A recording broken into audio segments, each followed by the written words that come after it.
Welcome back, everyone, to Grand Tactician, the Civil War. It is November 11th of 1861. We are probably going to start settling in for winter quarters, which means drilling the army, getting them better trained, building up our base of supply, getting a few units recruited and build up to strength where we can.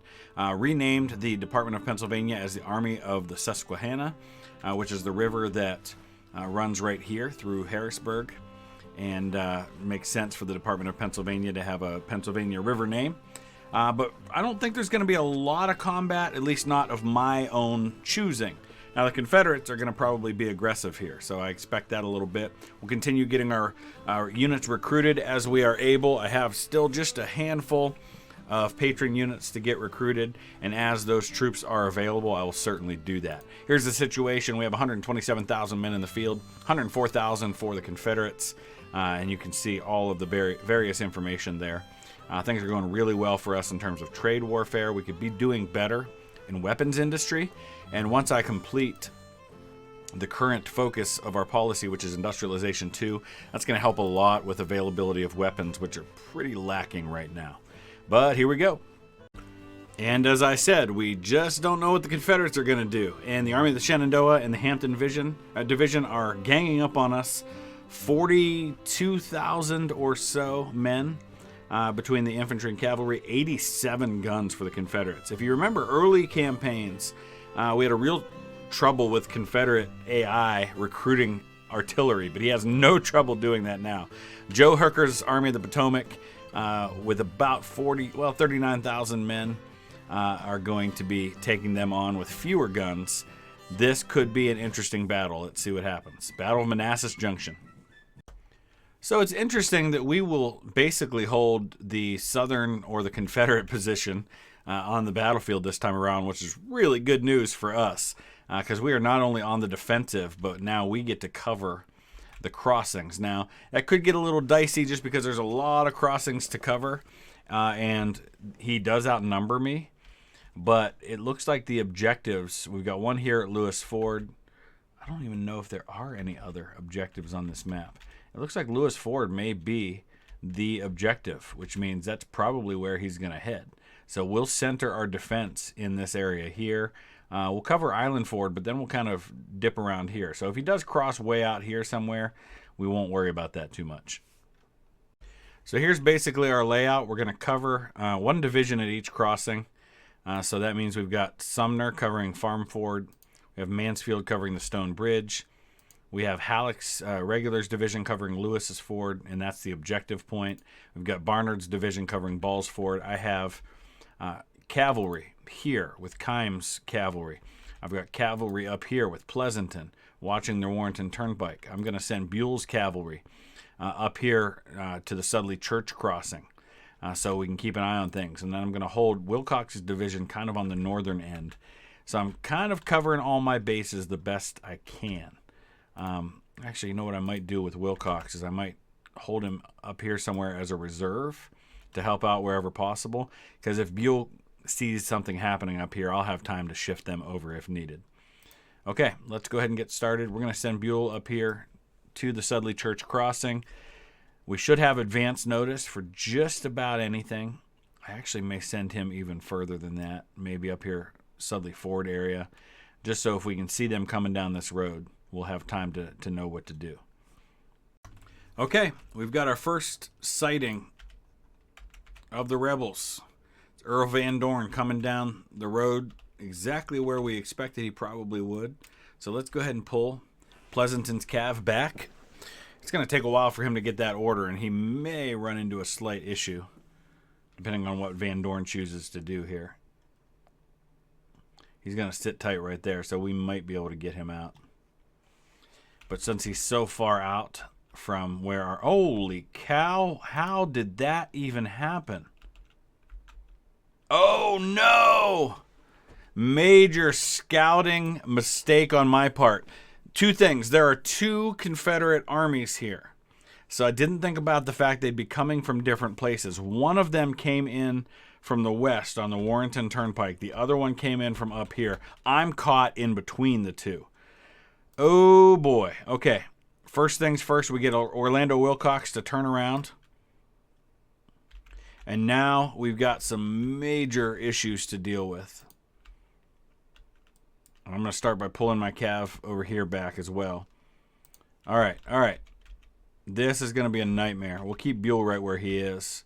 I'm going to have to pull... Let's pull Mansfield back over to here. And then we'll have to stretch Sumner out. Tell him to go into a single line and cover this whole crossing. Oh, wow. Potential nightmare on my hands here. The good news is it's getting dark. We got to get these guys up the hill. So this is our first episode of the campaign since they added the 3D animation to the units. So they're not sprites anymore, which is pretty phenomenal. There's the sun going down. You can actually see it going down. Doesn't that just look really, really cool?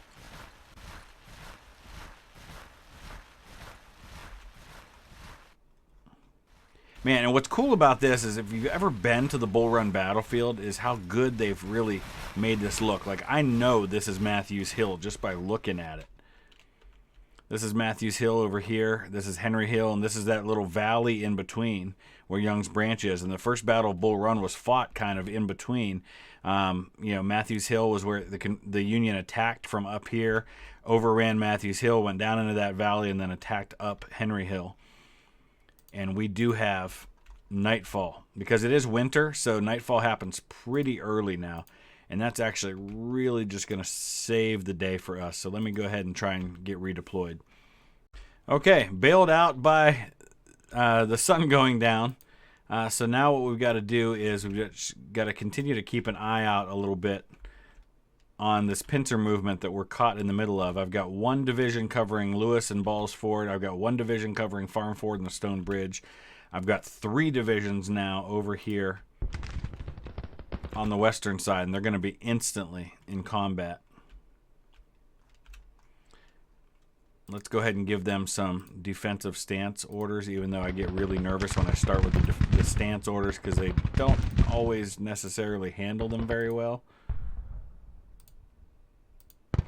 But we're going to trust our division commanders here. Wow, they don't even have the range. Come on. Who is this? This is Orlando Wilcox. We can't even give that order right now because I think we're waiting on the stance order.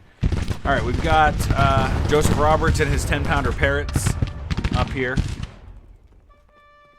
And they're going to fire on the Confederates as they come down into this valley. Thomas's brigade, they're about to be in range. Got the Royal Highlanders right here, and they're firing. Victorian Volunteers, Royal Americans.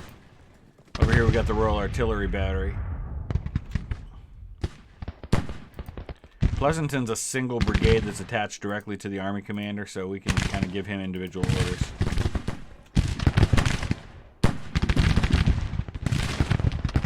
Looks like Burnside has turned a little bit.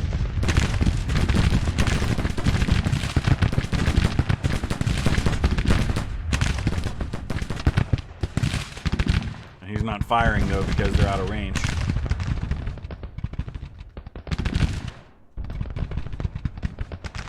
Wilcox, yes, I know your division is engaged. We're going to need Thomas to be the rock of Bull Run today. He's only got 1,200 men and Springfield muskets. I should be watching to make sure nothing's happening from the other side. So far, so good. Looks like Archer is coming down this way toward Bald Hill. It would be really nice if these guys would turn around and face the right direction. John Barnard's in the middle of redeploying, it appears. Burbridge broke. That's our Royal Redcoats doing their job.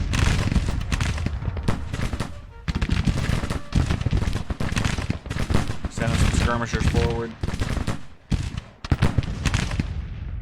Come on, Thomas. Hang on, buddy.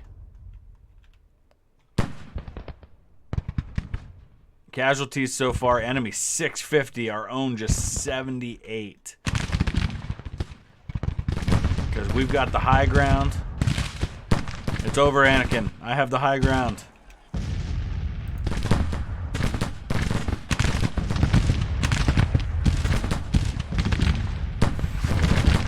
at those guns firing from up on the hill. I love it. Oh, that's phenomenal. This is so cool because it just really looks like the Bull Run battlefield from my visits there. I love it.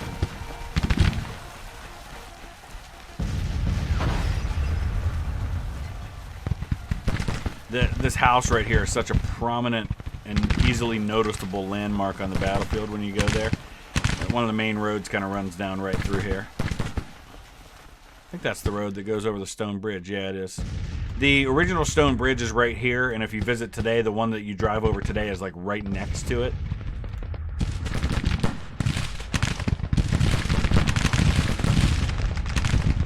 He's kind of in disarray here. He does have a battery here that's firing into Keys' flank, and I wish that Barnard would do something about that. Maybe we'll give him some new orders as far as, now that we told him to have a defensive stance, we can maybe shift him a little bit. Alright, we got a showdown happening here with the 1st Victorian Volunteers and French's Brigade. And they seem to be doing okay so far. That's also a detachment from the Royal Highlanders.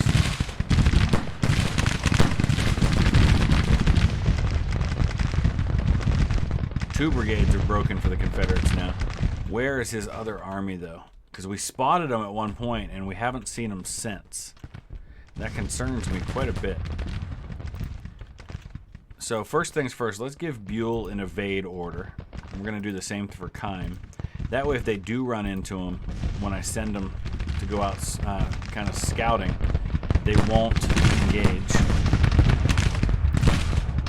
I'm a little worried about George Thomas down here in the valley. He's down to 992. Well, he's got 992 men because he's got skirmishers out. Barnard's engaged. I think we already knew that. Keys is still facing the wrong freaking direction. But he did manage to drive those guns off.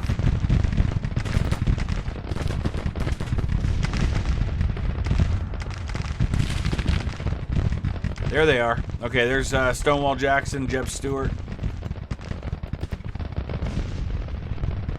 They're coming up behind Keim. Alright, turn around, buddy.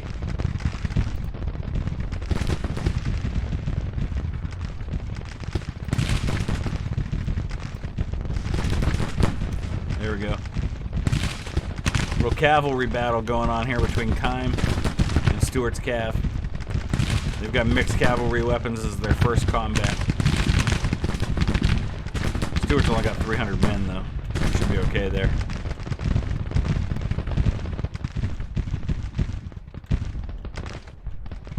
Alright, looks like Barnard's got his stuff in action. Hughie and French are both falling back now. That's 4 brigades that have been thrown back by Wilcox and Mansfield's divisions. That's fantastic. He's lost 2,200 men already. My goodness.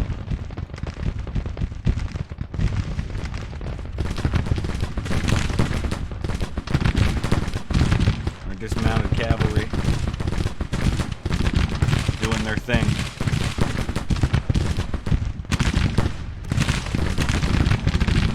They've lost almost 200 men. They're only facing 300. They've almost taken out half of Stewart's Cav. He keeps sending more and more of his guys there. You know, 1 out of every 4 cavalrymen has to hold the horses when they dismount. But he's almost at 50% casualties. He's over 50% casualties. He's going to break. There he goes. Now we've got Stonewall Jackson coming up with 1,700 men. This might be a little different story here. We're going to shift and face them. Again, first combat for Keim's Brigade. They're doing all right, though. I have another unit over here somewhere, don't I? Where is it? Pleasanton was the 3rd Cavalry Brigade that I had, and I had already pulled him over here.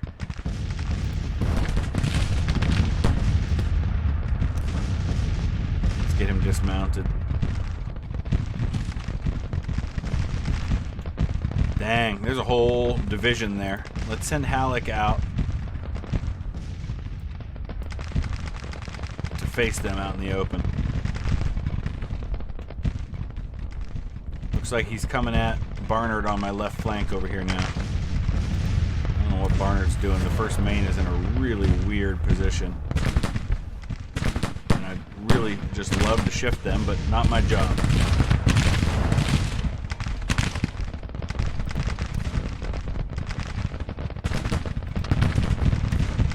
So let's just give him orders as a division to take on Hill.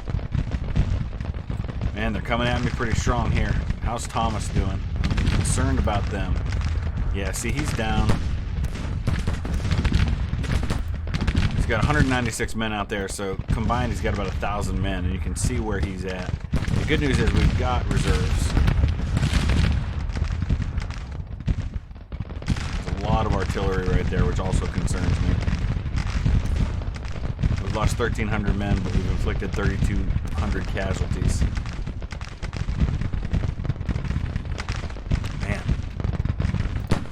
Bold stand of William Keim's 2nd Cavalry, but they're about to break, I think.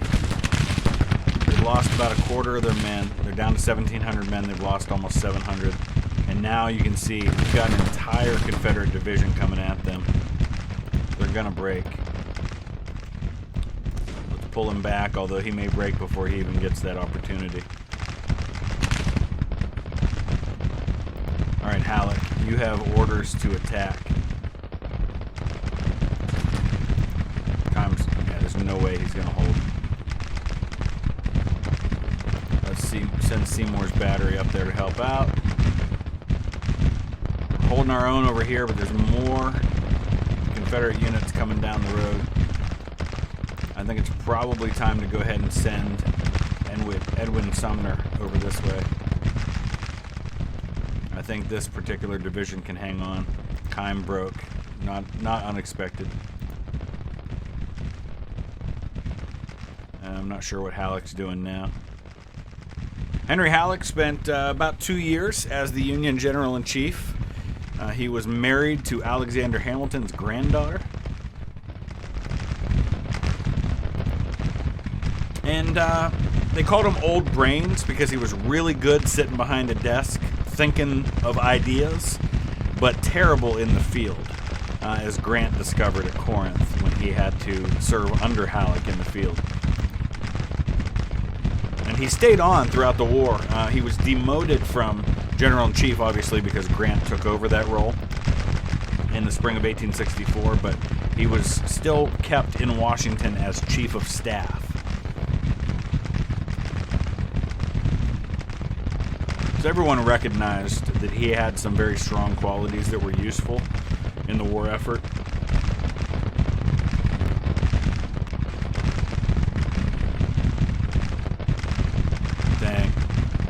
Battles are just getting bloodier and bloodier all the time. 4,800 Confederate casualties, 2,200 for me. And of course, most of the casualties are happening here. Oh, okay, let's pause for a second because the 1st Victorian Volunteers have a perk. Boy, they've taken a lot of losses in this battle. I'm going to give them Iron Discipline. We don't have a perk for the Royal Americans yet. The Royal Highlanders are getting close. I don't think anybody else has a perk at the moment. I'm just going to look through them all real quick. All right, there's one more. The 3rd U.S. Infantry under Marcina Patrick. And this is their first battle, but you know, he's just trained them so well that they've already got a perk. So we're going to give them Deadly Volley. Okay, back at it. Really not entirely sure what Halleck's doing, but it looks like he's trying to get his men back into some semblance of a line. The main battle continues to be right here in this valley.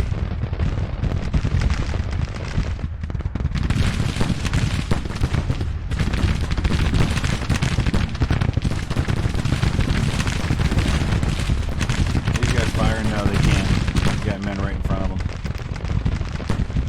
Alright, so here's what we're going to do. We're going to tell Mansfield to attack. Let's push down into this valley and shove these guys out of here.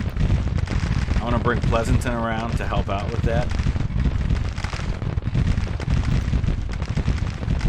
I'm going to tell Wilcox to attack as well. We're going to use these 2 divisions to drive these guys out, and if we do that, I think we win the battle. And none of this will matter a whole lot. I just want Alec to get himself in some kind of order. Let's go ahead and give him defensive orders.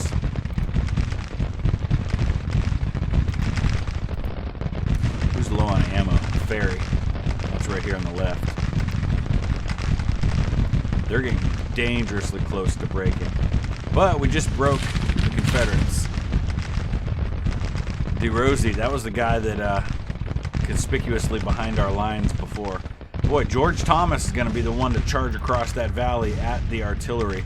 Dangerous for him, as weak as he already is. He's lost a quarter of his men. And now he's starting to fall back, so that didn't work out so well. No, now he's pushing again. The road to Union Mills was lost. There must be another objective that I didn't see somewhere.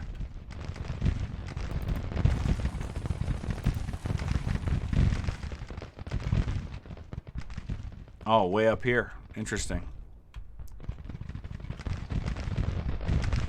Alright, Alec, you just hang on and keep these guys busy while we try to win this thing over here. We got 1 Confederate brigade left. That's Colquitt.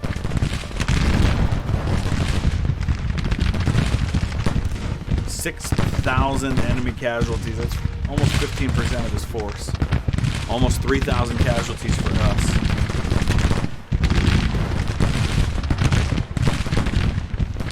There goes Thomas again, man. The Rock of Bull Run doing his thing. Right in the face of enemy canister fire. It'd be really helpful if Burnside would do the same.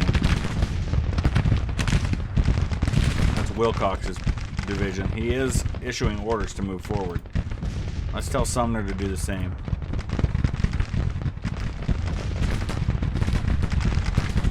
Alright, Smith broke. We're getting close. Alright, Halleck's going into combat now. These are the U.S. regulars, their first combat.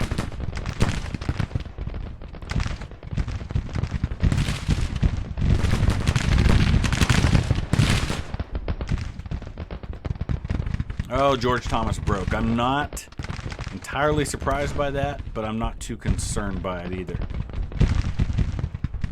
I am curious to look at some statistics. Let's look at the combat report. We can look at the inflicted casualties. I'm just curious to see who's doing most of it. You can see the Royal Redcoats have inflicted, what, almost 40%? No, more than 40%. Almost 60% of the enemy casualties have been inflicted by the Royal Redcoats. Dang, guys. Really nice job.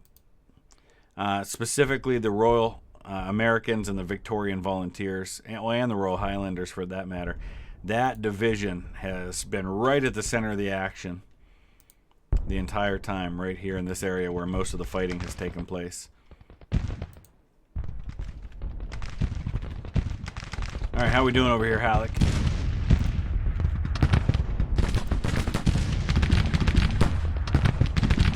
Not great at the moment, but that's okay. They just need to delay, keep them busy. I want Barnard to attack. He has attack orders. I want him to attack Hill and drive him off. Let's tell the Royal Redcoats to hit Colquitt and finish him. I want Sumner to hit this battery and finish it off. All of those things combined should win this battle, because we've just got a couple of Confederate brigades against multiple divisions. As long as Halleck can hang on. Alright, one of them broke already. That's Marson and Patrick. Oh, dang. Halleck's going to get overrun, I think.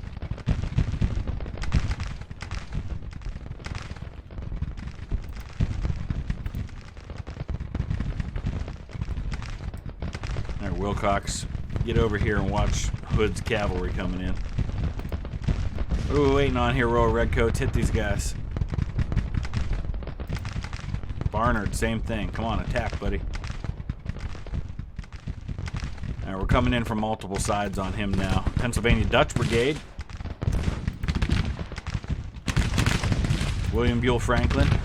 We're gonna get into Culprit's flank and drive him off.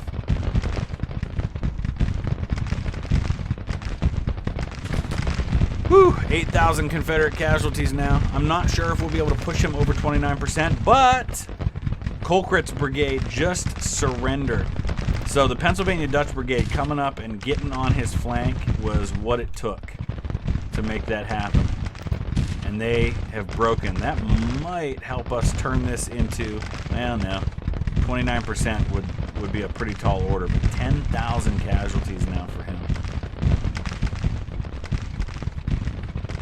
Meanwhile, Alec is getting overrun with the U.S. regulars. They're in bad shape. They've lost 2,000 men and counting. Wow, I asked a lot of him. I should have held him back over on this side. I got a little greedy. Look at Franklin. Where's he going? He's going to Richmond. Oh, now he's stopping right there. Okay, 5,500, 5,600 casualties. We only lost one gun, which was nice. We lost 800 cavalry, 4,700 infantry, inflicted 11,000 casualties on Joe Johnston's forces. Fantastic day, especially for our Royal Redcoats division. But everybody did well except for those regulars under Alec, and part of that was my fault for putting them in a very difficult situation. But enemy national morale dropped 1.3%. That was a pretty major defeat for them. Glorious victory at Manassas Junction. Let's take a look real quick at our forces there, because and you can see the hit that took to his men fielded down to just 94,000. Because I want to make sure that we don't have any issues with, for example, Alec being... He's not. Okay, I want to make sure he wasn't defamed or anything like that to where we had to replace him. We do have a concern, I think. Maybe not. I was worried about maybe individual commanders, but it looks like everybody's doing. Boy, Ferry, look at his numbers. We're going to have to probably promote him at some point. We're waiting for Morgan's division to get in there, the Nordic division. The first units for them will arrive in 7 days. That'll be William Hayes and the Norwegian Raiders. All right. We've completed our Industrialization 2 policy, which is going to be very helpful for us. Now let's go ahead. I want to pause for a second and take a look at where we go next. Legal blockade. That'll help with the trade war, but we're actually doing pretty well on the trade war already. So I would need to invest further in policies to get things like Diplomacy 3, for example. We can get the Militia Act 4, which will give us 3-year contracts. But I don't know if I necessarily need that right now. Confiscation Act. With this, Union armies are allowed to confiscate Southern property that is needed for the war effort. Supply efficiency of armies operating in enemy states is plus 15%. Also, captured slaves will be considered contraband and will no longer be required to return to their owners. This increases Confederate support in slave states. That might be worth it. I don't think I need to worry about Confederate support too much in the slave states right now. Civilian warships, I don't think that's necessary. Letters of marque. Now, because I feel like the trade war is going pretty well already. A little worried about the credit rating situation. So maybe we print notes. Let's go ahead and do that. And then we'll probably do confiscation next. Or maybe military too, but that we'll need to invest in finances and raise politics up. To get one additional policy there. Industry we're investing already in. I'm going to start dropping back on investing in the trade war because that's going pretty well. Raise up recruitment a little bit. Okay, so it looks like already with our industry investment, we are starting to see some better weapons available. and we're going to make use of that. We've got 4 batteries worth of 3-inch ordnance, as well as 1 of 12-pounder Napoleons available to us. So I want to start with some of our patron units and get those in there first. So like the Finnish heavy guns, that's a perfect place. Eventually we'll get them with some bigger ones like the 30-pounders or something, but we don't have those yet. For now, we'll get them those 3-inch ordnance. That's rifled artillery. Very helpful to have for counter battery fire. Anywhere we've got 6-pounders is probably a good place to start with that, but I want to make sure I do all the patron units first. So I'll look around and do that. And then I also want to look at what we have available as far as small arms go. Not a lot right now. Still nothing really new there. Looking at the Army of the Kanawha, let's get their supply base up a little bit. They're in winter quarters. In the spring, they're going to head for Charleston. We're going to start working on getting West Virginia to secede from Virginia. Department of the Ohio did just make a move, but you can see they're dealing with food issues and supply issues.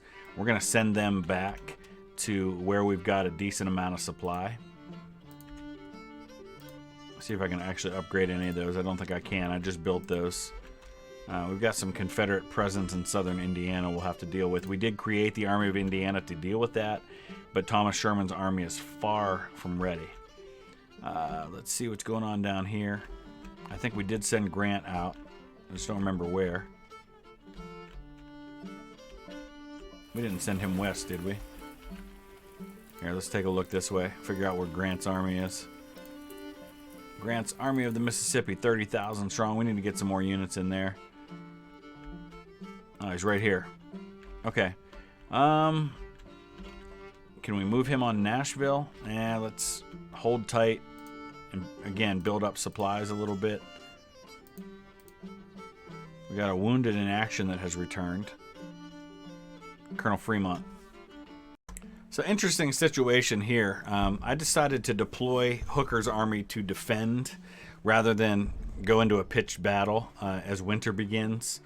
And so 2 Confederate corps are trying to lay siege to Joe Hooker's army, even though Joe Hooker outnumbers them significantly. So actually, it looks like, are we listing Hooker as the one that's actually besieging? Because that seems kind of strange. Assault, auto-resolve assault. Oh, high enough to leave the safety of the entrenchments to attack? No. I don't want to retreat either. I'll just kind of sit tight, I guess. Because you can see things are leaning pretty favorably for us. We are losing some men here and there. But I don't expect that to go fairly well for him. He's back up to about 100,000 men. We're at 140,000 in the field now. Like I said, not planning to do too much in the way of maneuvering during the winter. I want to hold off. Let our troops get trained, get supply bases up. Sending Hampton's division over there now, so this may actually be a time to reach out and push things a little bit. Just to draw him out. We're going to drive off the Army of the Northwest because they've only got 778 men. So we'll send the Army of the Susquehanna down to deal with them, while he sends another unit down toward the Army of the Potomac. And once we drive off the Army of the Northwest, we might shift the Susquehanna over here to hit Hampton's division. General Keyes has recovered. Starting to get a little bit in the way of weapons, so we can get the Calgary Highlanders now with some Enfields. Try to upgrade wherever we possibly can the Army of the Potomac, especially since they're the ones that seem to be doing the most fighting right now. Make sure all of these guys have proper weapons. They appear to. Essex Brigade could use an upgrade. Let's give them some Lawrences. Lawrences were imported from Europe, and they were primarily used in the West. Grant's armies, things like that, though you saw them occasionally in the East. For example, a couple of the units in the army, or in the Iron Brigade, had Lawrences. I think 3 of the 5 regiments had Springfield 1861s. The other 2 had Lawrences. Let's get some of these cavalry units with some better weapons.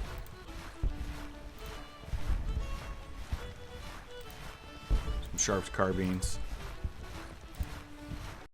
So he does now slightly outnumber us in this siege, but you can see what the deaths look like. We've only lost 140 men in all of this. And it's starting to go up a little bit now, but nothing compared to what he's facing. He does have that slight advantage in manpower. Army of the Northwest has slipped away and is pulling back.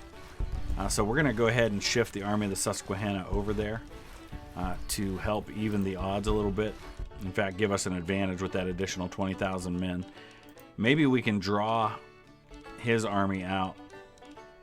I'm going to send the Army of the Kanawha up here into central West Virginia because there is a supply depot right here that can sustain us for the meantime.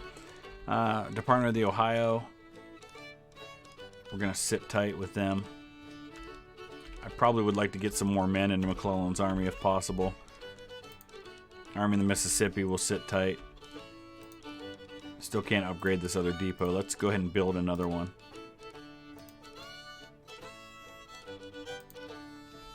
Okay, Union printing new notes. So we've done that. That should help a little bit with our financial situation. In the meantime, we can get a new policy. Confiscation seems to be the way to go, considering that in the spring we're going to be starting to head into the south, and we're going to need all the help we can get in terms of supply. And what I'm going to do right now is I'm going to go ahead and wrap this episode up. I know we only had the one battle, and it's a shorter episode today, but we're into winter quarters, and I wanted to get some content out to you, and I had a late start to the day, so we'll be back again the day after tomorrow with the next episode. Tomorrow will be our next episode in our German series on Ultimate Admiral Dreadnoughts, and I do have some other stuff coming your way very, very soon. Thanks for watching.